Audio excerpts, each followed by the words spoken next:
The ash falls without sound. It is a constant, silent judgment on a world gone grey. For 10 turns of the ghost moon, the sun has been a smudged thumbprint in the sky, the colour of old smoke, a memory of warmth that now feels like a lie. The clan of the red ochre hand huddles in the mouth of a limestone cave, a shallow wound in the face of a dead mountain. They are Homo sapiens, intelligent and enduring, but that means little to a sky that rains poison. The coughs are the new rhythm of their lives, a dry, rattling percussion that echoes the hollowness in their bellies.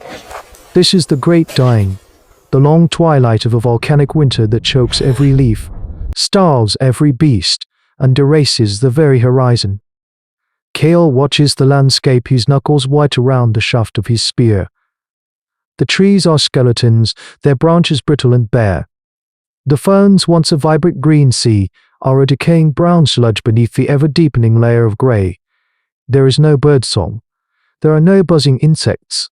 The silence is the most terrifying predator of all, for it feeds on hope. His snares, set with a skill passed down through 1,000 generations of early humans, hang empty, the small runners, the furry diggers. The feathered skimmers, they are all gone. They have either fled beyond reach or now lie buried beneath the ash, their tiny bones a footnote in this chapter of extinction. The very arc of hominid history feels like it is bending back on itself, grinding to a halt in this suffocating dust. Inside the cave, the clan's matriarch, Alara, rations the last of the dried fungus. Her face is a map of hardship, her eyes holding the ghost of a world that burned with color. She remembers the sun time. She speaks of it to the young ones. Her voice a low rasp, describing the brilliant blue of the sky and the impossible heat of the day. They listen, but they do not understand. For them, life is this eternal, freezing twilight. Her stories of prehistoric life before the mountain coughed its black lung across the world are like myths of another star. She gives the largest piece of fungus to a young mother Lyra, whose own milk is failing. It is an act of defiance, a quiet insistence that the future, however frail, will be fed before the past. A sound, low and mournful, drifts through the ashfall. It is a sound that once shook the ground with its power, but now it is thin, reedy, a lament. Kale peers into the gloom and sees it, a lone triceratops. Its magnificent frills scarred and drooping, its body a landscape of protruding ribs. It tumbles through the grey wasteland, chewing listlessly on the bark of a dead tree, its great horns no defense against a foe it cannot charge. The dinosaurs are dying too, the great thunder lizards, the walking mountains of flesh collapsing under their own weight. For weeks, this has been a source of grim satisfaction, watching their oppressors fall. But now, Kale sees something else. He sees meat. A mountain of meat, too slow and sick to fight back effectively. The thought is both blasphemy and salvation. He turns from the cave mouth, his eyes meeting Alara's across the flickering fire. The unspoken question passes between them, a terrifying, necessary spark in the suffocating grey. The unspoken question hangs in the smoky air of the cave, heavier than the ash itself. It is Alara who gives it voice, her words scraping the silence. The thunder beasts die. Their flesh can feed us. Their bones can be our tools, their hides our shelter. She speaks a truth so dangerous it feels like a curse.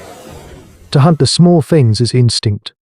To challenge the giants, even dying ones, is to court gnawing at bellies, is a more immediate predator. There is no debate. The faces around the fire are gaunt masks of fear and resolve.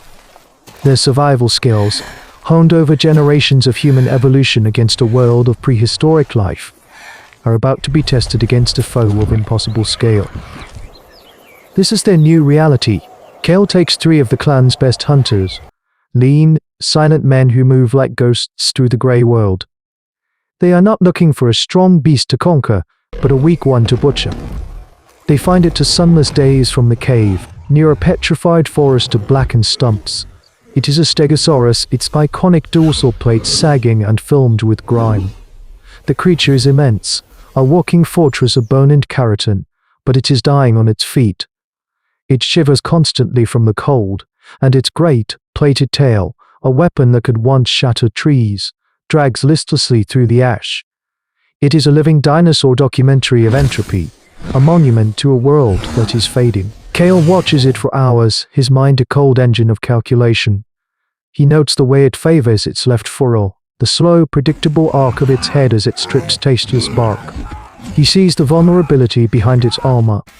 This is the essence of ancient humans' advantage, not strength, but observation. The plan is born of this patient study.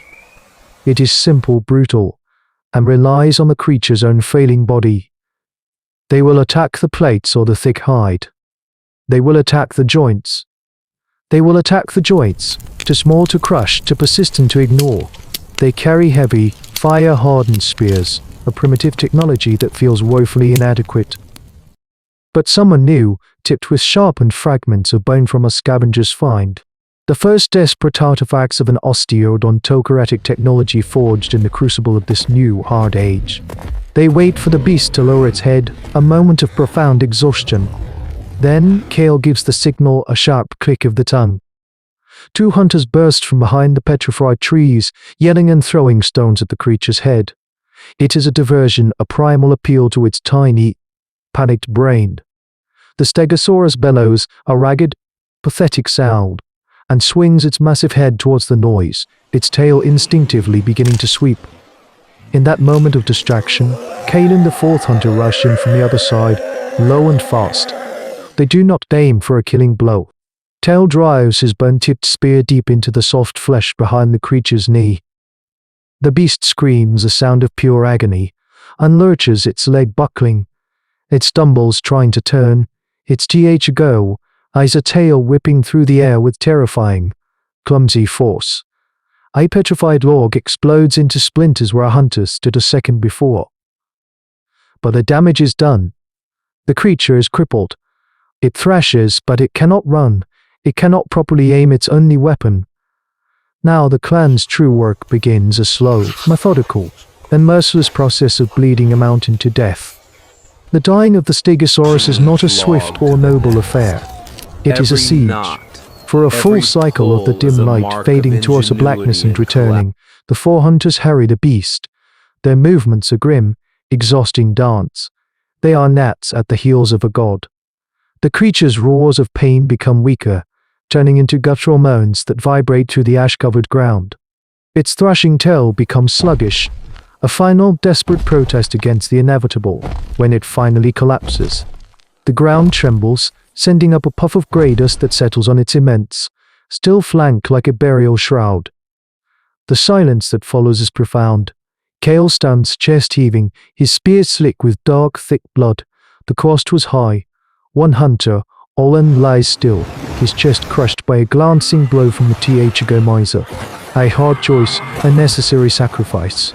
In this prehistoric world, every meal has its price, paid in sweat, courage, or blood. Kale sends the swiftest runner back to the cave. Within hours, the rest of the clan arrives. Their eyes, wide and hollowed by hunger, fix upon the mountain of flesh. It is more food than they have seen in their lifetimes.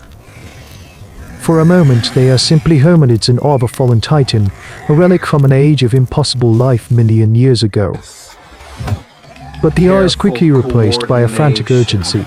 The cold that weakened the beast is their ally now, a natural preserver. But the stench of blood will gore scavengers, the lean, desperate raptor packs that still ghost the grey plains. Elara directs the work with ruthless efficiency. The clan becomes a single organism, its purpose clear. Flint blades, painstakingly naphead, slice through the thick hide. Hands, raw and bleeding, pull back slabs of muscle. The paleontology of the creature is laid bare, its massive ribs arching like the rafters of a cathedral, its spine a chain of gargantuan vertebrae. Inside the makeshift camp they erect around the carcass, a different kind of life asserts itself. Lyra, the young mother, goes into labor. Her cries are sharp and fierce, a counterpoint to the rhythmic butchering outside.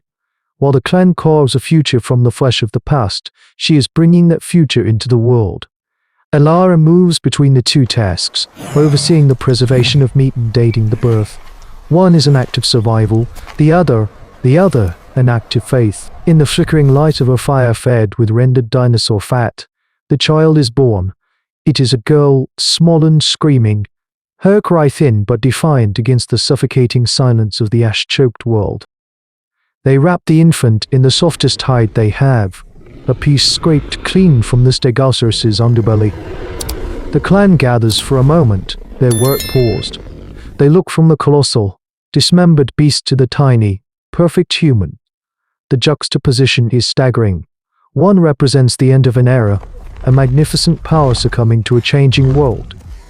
The other is a fragile beginning, a tiny vessel holding the unwritten story of human ancestors. Kale looks at the infant, then at the sky, a permanent smear of grey.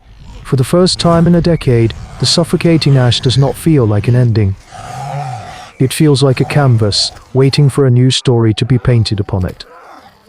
The birth of this child, in the shadow of a dead monster, is not just a flicker of humanity. It is a declaration of war against the twilight. The work is a brutal testament to their will. For weeks, the clan lies beside the dinosaurs' remains, a small island of furious activity in a dead sea. They smoke the meat over slow-burning fires, the greasy, protein-rich smoke a welcome change from the sterile scent of ash.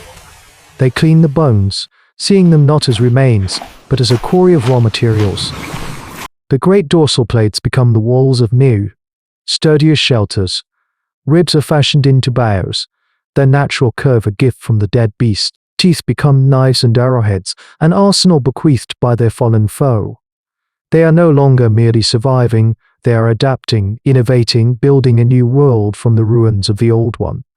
The carcass is not just food, it is the foundation of their future.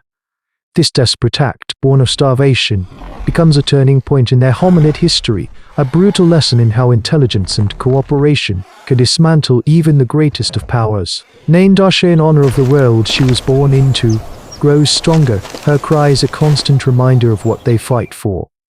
They are the last of the ancient humans, perhaps the last on this entire blighted continent, and they have clawed a foothold from the jaws of extinction. Their survival is not a victory, but a reprieve. It is a single, defiant breath taken in the face of an endless storm. This chronicle of their suffering and their endurance is not a tale of heroes. It is a testament to the quiet, stubborn refusal of our human ancestors to surrender to the dark. It whispers a fundamental truth from the depths of prehistory, that the will to live, to build, to nurture the next generation in the face of absolute despair is the most powerful force in the universe. It is the instinct that carved our path out of the ash, and it is the echo that still resides in our own bones today, a quiet reminder that we are the children of the survivors. We are the stories we tell when the fires burn low. But in the frozen lands to the north, a different kind of cold is breeding a new kind of hunger.